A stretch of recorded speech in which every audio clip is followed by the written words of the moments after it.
டேக்கொன் பக்தி நேயர்கள் அனைவருக்கும் வணக்கம். இன்னைக்கு நம்ம சுக்கிரதசை பத்தி பார்க்கலாம். இருக்கிறதுலயே அடிச்சு சிற லக்கு சுக்கிரதசை, அடுத்து சுக்கிரதசை மாப்பிளைக்கு அப்படின்ற மாதிரி சுக்கிரதசைய ரொம்ப உயர்வாக ஜோசியர்களும் சொல்றாங்க, மக்களும் நம்புறாங்க. சினிமா பாடல்கள் எல்லாம் சுக்கிரதசை வந்துருச்சு, சுக்கிரன் உச்சத்துல அப்படின்லாம் பாடுவாங்க. அப்படின்னா சுக்கிரதசை உங்களுக்கு ஏதாவது நன்மைகளை செய்யுமா, அல்லது பெரிய ஒரு யோகத்தையோ அல்லது லக்கையோ அதிர்ஷ்டத்தையோ புதையலையோ உங்களுக்கு கொடுக்குமா? சார் சுக்கிரதசை சார் ஒண்ணுமே இல்லை சார் அப்படின்னு சொல்றவங்க நம்ம கேட்டிருக்கிறோம். கடைசி காலத்துலயும் சுக்கிரதசை முடிவு போகுது சார், 20 வருஷம் ஆச்சு சார், 5 பைசா இல்லை சார், இருக்கலாம் கோமன் வரைக்கும் உருவிடுச்சு சார்ன்னு சொல்றத அழுகிறதெல்லாம் கேட்கிறோம் இல்லைங்களா? அப்ப சுக்கிரதசை உயர்வை கொடுக்குமானா கண்டிப்பா தாழ்வையும் கொடுக்கும், உயர்வையும் கொடுக்கும். அது உங்களுடைய ஜாதத்துல இருக்கக்கூடிய ஸ்டேட்டஸ் பொறுத்து இருக்குது. ஒரு ஜாதகத்துல சுக்கிரன் உச்சமோ நீசமோ ஆட்சியோ பெற்றிருந்தால் அல்லது வக்கரமோ பரிவர்த்தனையோ விளிம்போ பெற்றிருந்தால் கண்டிப்பாக குடும்ப உறவுகள்ல முறிவுகள் ஏற்படுதுன்றதை பார்த்தோம். அப்ப அது எப்ப நடக்கும்னா சுக்கிரதசை, சுக்கிர புத்தி, சுக்கிர அந்தரத்துல நடக்கும். இந்த சுக்கிர புத்தி, சுக்கிர தசை, சுக்கிர அந்தரம் வந்துச்சுனாலே உங்களுக்கு குடும்பத்துக்குள்ள பஞ்சாயத்தை ஏற்படுத்த போதுன்னு அர்த்தம், புரிஞ்சுக்கணும். நிறைய பேருக்கு இந்த பாலியல் சம்பந்தமான உறுப்புகள், பால் உறுப்புகள்னு சொல்லக்கூடிய விஷயங்கள்ல தொற்றுகளை அதிகமாக்கிறோம். பெண்களுக்கு கர்ப்பப்பை சார்ந்த விஷயங்கள், எப்ப பார்த்தாலும் பிசிஓடி, ஃபைப்ராய்டு, இந்த மாதிரி கட்டிகள், குழந்தை பிறக்கிறதுல இருக்கக்கூடிய பிரச்சனை.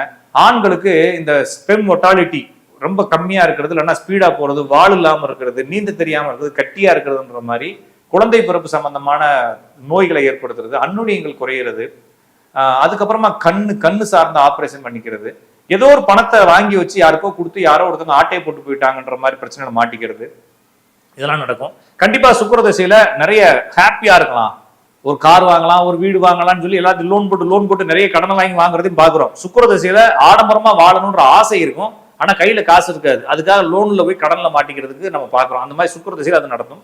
சுக்கிரதசையில பொதுவாக பெண்களுக்கு கர்ப்பப்பை, ஆண்களுக்கு பால் உறுப்பு தொற்றுகளை ஏற்படுத்தும், குடும்பத்துக்குள்ள பிரிவு வரைக்கும் கொண்டு போய் விடும்.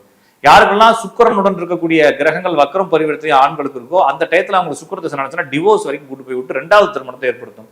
இந்த சுக்கிரதசை என்பது பொதுவாக உடம்புக்குள்ள இருக்கக்கூடிய அழகான பொருள்கள், ஆடம்பரமான பொருள்கள், இப்ப கண்ணம், பல்லு, கண்ணு, இதெல்லாம் ஒரு மனிதனுடைய எதெல்லாம் வர்ணிக்கிறாங்க, ஒரு பெண்ணை பற்றி எதெல்லாம் வர்ணிப்பாங்க. அப்ப மார்பகங்கள் சொல்லக்கூடிய இடம், இடை, இந்த மாதிரி எதெல்லாம் பெண்களை ஒரு ஒரு ஒரு உயிரை பற்றி வர்ணிப்பார்களோ அழகாக, அந்த இடத்துல ஃபுல்லா பஞ்சாயத்தை ஏற்படுத்தி போயிடும். அப்ப சுக்கிரதசை வந்தால் கொஞ்சம் பண விஷயத்திலையும் சரி, உங்களுடைய ஒழுக்க விஷயத்திலையும் சரி கொஞ்சம் கவனமா இருப்பது நல்லது. அதுபோல அந்த பாலுறுப்பு தொடர்பான தொற்றுகள் அதிகமாக இந்த சுக்கிரதசையில வரும், அதை கொஞ்சம் கவனமா இருக்கணும். காசுகளை வீண் விரயம் பண்ணிடாதீங்க, காசுகளை சேமிப்பதற்கான முயற்சிகள் பண்ணுங்க. இந்த சுக்கிரதசையில நிறைய கடன்களாக்கி விட்டு போயிடும். எனவே சுக்கிரதசை என்பது பெரிய தொல்லைகளை ஏற்படுத்தாது. அதே போல நிறைய கனவுகளோட அலையாதீங்க. ஜோசிகாரங்க சுக்கிரதசை பத்தி உயர்வா பேசுறாங்கன்னா அவேர்னஸ் எல்லாம் நிறைய தோத்துற போறீங்க. கண்டிப்பாக சுக்கிரதசை என்பது குடும்பத்தில் குழப்பத்தை ஏற்படுத்தும். ஆண்களுக்கு, பெண்களுக்கு உடல் ரீதியான நிறைய சிக்கல்களை ஏற்படுத்தும். ஆனா ஆசையா அது மாதிரி வாழலாம், இது மாதிரி வாழலாம், ஆடம்பரமா வாழலான்ற ஆசையை ஏற்படுத்தி உங்களை குழப்பி கடன் வாங்க வச்சிடும். அதனால காசு விஷயத்துல சுக்கிரதசை வந்தால் கவனமா இருங்க. ஆகா ஓகா டாம் டூம்லாம் ஆடுனீங்கன்னா கண்டிப்பா அடிச்சு உடச்சு விட்டு போயிடும், கவனமா இருங்க. ஓகேங்களா? அப்ப சுக்கிரதசை வந்தால் அப்படி ஆயிட்டேன் இப்படி ஆயிட்டேன்னு சொல்லுவாங்க. நிறைய பேருக்கு சுக்கிரதசை வந்தவங்கள்ட்ட போய் கேட்டு பாருங்க, சுக்கிரதசை ஒண்ணுமே கொடுக்கலன்னு சொல்லுவாங்க. இதுல குட்டி சுக்கிரன் குடும்பத்துக்கு ஆகாதுன்னு சொல்ற அளவுக்கு எல்லாம் இருக்குது. சின்ன பசங்களுக்கு சுக்கிரதசை வந்து அந்த குடும்பத்தை அழிச்சிட்டு போயிருன்னு சொல்றாங்க. மேக்சிமம் இதெல்லாம் இதெல்லாம் பொதுவாக இந்த புக்குகள்ல பாக்குறது, வர்ணனையா பேசுறது, கவிதைக்கு பொய்யழகுன்றது போல எதையாச்சும் ஒன்று உருட்டி விட்டு போயிடுவாங்க. சுக்கிரதசை வந்தவன்கிட்ட போய் கேட்டு பார்த்தா தான் தெரியும் சுக்கிரதசை எவ்வளவு அடிச்சிருக்குன்னு. இதை பார்க்கக்கூடியவங்க சுக்கிரதசையில என்னென்ன அடி வாங்கினீங்கன்னு சொல்லி அப்படியே கீழே கமாண்டுக்கு வாங்க. இது போல ஒவ்வொரு தசையில என்னென்ன பிரச்சனை வந்துச்சுன்றதை போடுங்க, மக்கள் தெரிஞ்சுக்கிட்டோம். ஏன்னா ஜோசிகாரங்க யாராச்சும் ஒருத்தவங்க சுக்கிரதசையில நீங்க சூப்பரா வந்துருவீங்க, பெரிய முதலீடு போடுங்கன்னு சொல்லி லட்சக்கணக்கில் லேண்டுகளை வந்து போட்டு மொத்த காசு வீணா போனது பாக்குறோம். சுக்கிரதசை இந்த வீடியோ பாக்குறவங்களுக்கு கடந்து வந்த சுக்கிரதசை என்ன செஞ்சுச்சு, என்னத்தை இழந்தீங்க அப்படிங்கிறத போடுங்க. நம்ம அடுத்தடுத்த வீடியோவில் நிறைய பேசலாம். நன்றி, வணக்கம்.